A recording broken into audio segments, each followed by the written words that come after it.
Okay, ನಮ್ಗೆ ಅನಿಸಿರೋ ಪ್ರಕಾರ ಅಭಿಷೇಕ್ ಅವರು ತುಂಬ ರಿಸರ್ವ್ಡ್ ಆಗಿದ್ದರು.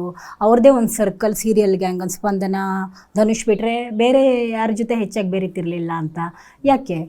ಆ ಥರ ಏನಿಲ್ಲ ಮ್ಯಾಮ್. ನಾನು ಎಲ್ಲರ ಹತ್ರ ಮಾತಾಡಿದ್ದೀನಿ, ಆಮೇಲೆ ಎಷ್ಟು ಬೇಕು ಅಷ್ಟು ಮಾತಾಡಿದ್ದೀನಿ. ಆಮೇಲೆ ಏನಾಗುತ್ತೆ ಗೊತ್ತಾ, ಇಲ್ಲಿ ಸಿಚುವೇಶನ್ಸ್ ಹೇಗಿರುತ್ತೆ ಅಂತಂದರೆ, ಒಂದು ಟೀಮ್ ಆದಾಗ ನೀವು ಅವ್ರ ಜೊತೆ ಮಾತಾಡ್ಬೋದು. ಆಮೇಲೆ ನೀವು ಎವ್ರಿ ವಾರ ಸಿಚುವೇಶನ್ಸ್ ಚೇಂಜ್ ಆಗ್ತಾ ಇರುತ್ತೆ. ಆಮೇಲೆ ಇನ್ನೊಂದು ಏನಾಗುತ್ತೆ ಅಂದರೆ, ಇಲ್ಲಿ ನಾವು ಯಾವ ಜರ್ನಿ ಫಾಲೋ ಮಾಡ್ಕೊಂಡು ಬಂದಿರ್ತೀವಲ್ವ. ಇವಾಗ ನೀವು ನ್ಯೂಸಲ್ಲಿದ್ದೀರಾ, ಇವಾಗ ನಾನು ನ್ಯೂಸಲ್ಲಿದ್ದರೆ ನಮ್ಮಿಬ್ಬರು ಕಾನ್ವರ್ಸೇಷನ್ ನ್ಯೂಸ್ ಬಗ್ಗೆ ಇರಬಹುದು. ಇವಾಗ ನೀವು ನ್ಯೂಸಲ್ಲಿದ್ದೀರಾ, ನಾನು ಎಲ್ಲೋ ಒಂದು ಸ್ವಿಮ್ಮಿಂಗ್ ಬಗ್ಗೆ ಮಾಡಿರ್ತೀನಿ. ನಾನು ಸ್ವಿಮ್ಮಿಂಗ್ ಬಗ್ಗೆ ಎಷ್ಟು ಹೇಳಿದ್ರು ನಿಮ್ಗೆ ಅದು ಎಷ್ಟು ಅಂತ ಮಾತಾಡ್ತೀರ, ಒಂದು 5 ನಿಮಿಷ 10 ನಿಮಿಷ ಮಾತಾಡ್ಬೋದು.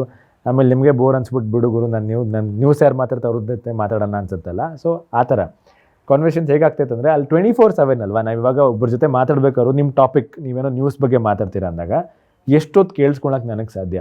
ನನಗೆ ಇಂಟ್ರೆಸ್ಟ್ ಇಲ್ಲ ಅಂತಂದರು 1 hour 2 hour ಕೇಳಿಸ್ಕೊಬೋದಾ.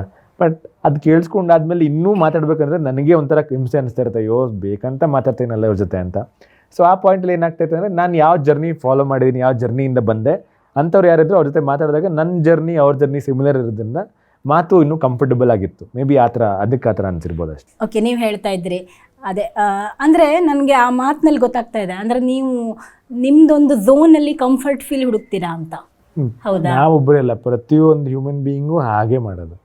ಇವಾಗ ನೀವು ಒಂದು ಕಂಟೆಂಟ್ ತೊಗೋಬೇಕಾದ್ರೆ, ಇವಾಗ ಒಂದು ಇಂಟರ್ವ್ಯೂ ತೊಗೋತಾ ಇದೀವಲ್ಲ ನಾವು, ಆ 1/2 hour ಇಂಟರ್ವ್ಯೂನ ನಾವು ಪ್ರಿಪೇರ್ ಆಗಿ ಬಂದಿರ್ತೀವಿ. 1/2 hour you can do it. ಇದನ್ನು 24/7 ಇಂಟರ್ವ್ಯೂ ಮಾಡೋಕ್ಕೆ ಸಾಧ್ಯನಾ?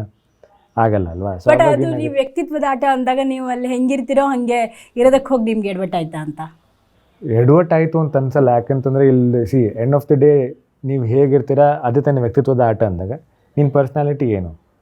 You a calm and composed person. ಇವಾಗೆಲ್ಲ ಹೇಳೋದೇನು ಹೇಳಿ, ಕಾಮ್ ಆ್ಯಂಡ್ ಕಂಪೋಸ್ಡ್, ಸೈಲೆಂಟ್. ನಾನು ಇರೋದೇ ಹಾಗೆ. ನಾನು ಅದಲ್ಲಿ ಹೋಗ್ಬಿಟ್ಟು ನಾನು ಎಕ್ಸ್ಟ್ರಾ ಟ್ರೈ ಮಾಡಿ ಏನಾಗುತ್ತೆ ಅಂದರೆ, ಇಟ್ ಲುಕ್ ವೆರಿ ಫೇಕ್. ನನಗೆ ಫೇಕ್ ಆಗಿರೋಕ್ಕೆ ಇಷ್ಟ ಆಗಲಿಲ್ಲ. ಆಮೇಲೆ ಅಲ್ಲಿ ನೀವು ಕಾಣಿಸ್ಕೋಬೇಕು ಅಂತ you can either be loud, ಆರ್ಭಟ ಮಾಡಿಕೊಂಡು ಕಿರ್ಚಾಡಿಕೊಂಡು, but that is not me. ಅಲ್ಲಿ ನಾನು ಯಾವ ಥರ ಇರಬೇಕಾಗಿದ್ದು, ನಾನು ಒಂದು ಸಿಚುವೇಶನ್ನ ಹೇಗೆ ಹ್ಯಾಂಡಲ್ ಮಾಡ್ತೀನಿ, ನನ್ನ ಟಾಸ್ಕ್ನ ಹೇಗೆ ಪರ್ಫಾರ್ಮ್ ಮಾಡ್ತೀನಿ, ಅದ್ರ ಮೇಲೆ ಇದ್ದಿದ್ದು ನನ್ನ ಪ್ರಕಾರ. ಸೊ ಆ್ಯಕ್ಟಿಂಗ್ ಅಂತ ಬಂದಾಗ, ನಾನು ಒಂದು ನೆಗೆಟಿವ್ ರೋಲ್ ಬಂದಾಗ ಐ ಕ್ಯಾನ್ ಪರ್ಫಾರ್ಮ್ ಆ ಥರ. ಇಲ್ಲಿ ನಾನು ಆ್ಯಕ್ಟರಾಗಿ ಹೋಗಿರಲಿಲ್ಲ.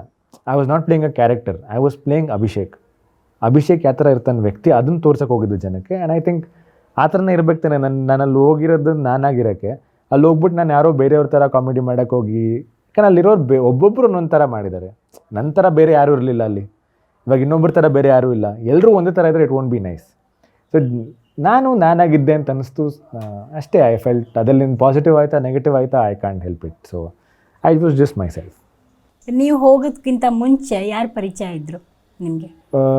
ಅದೇ ಇವಾಗ ಸ್ಪಂದನ, ಧನುಷ್ ಇವರೆಲ್ಲ ನನಗೆ ಮುಂಚೆ, ಯಾಕಂದ್ರೆ ಸೀರಿಯಲಲ್ಲೇ ಇಲ್ಲೇ ಸೆಟ್ಟಲ್ಲೆಲ್ಲ 1-2 ಸಲ ಮೀಟ್ ಮಾಡಿದ್ವಿ ಅಷ್ಟೇ. ಅದು ಬಿಟ್ಟರೆ ಮುಖ ಪರಿಚಯ ತುಂಬ ಜನದಿತ್ತು. ಎಲ್ಲೂ ಪರ್ಸ್ನಲಿ ಕಾಂಟ್ಯಾಕ್ಟ್ ಮಾಡೋದಾಗಲಿ, ತುಂಬ ಹೊತ್ತು ಕೂತ್ಕೊಂಡು ಮಾತಾಡೋದಾಗಲಿ ಯಾರ ಜೊತೆನೂ ಅಷ್ಟಿರಲಿಲ್ಲ.